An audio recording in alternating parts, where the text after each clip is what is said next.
যুক্তরাষ্ট্রে গোলাগুলি ঘটনায় বন্দুকধারী সহ নিহত হয়েছে ৫ জন। ক্যালিফোর্নিয়ার স্যান ডিয়েগোর ইসলামিক সেন্টারে বন্দুকধারীর গুলিতে নিহত হন ৩ জন। এছাড়া গুলিতে সন্দেহভাজন ২ বন্দুকধারীও নিহত হয়। কর্তৃপক্ষ বলছে, সন্দেহভাজন বন্দুকধারীর একজনের বয়স ১৭ বছর, অন্যজনের বয়স ১৯ বছর। প্রাথমিক অবস্থায় পুলিশ জানায়, নিজেদের গুলিতেই আত্মহত্যা করেছেন ২ বন্দুকধারী। ঘটনার কারণ অনুসন্ধানে মার্কিন কেন্দ্রীয় তদন্ত সংস্থা FBI তদন্ত শুরু করেছে। বিদ্বেষমূলক অপরাধ বিবেচনায় ঘটনার তদন্ত করা হচ্ছে। Police are telling people to shelter in place.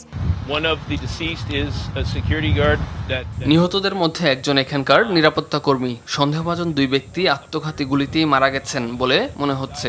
গুলি চালানোর ঘটনায় কোনো কর্মকর্তা জড়িত ছিল না। there were no officers involved in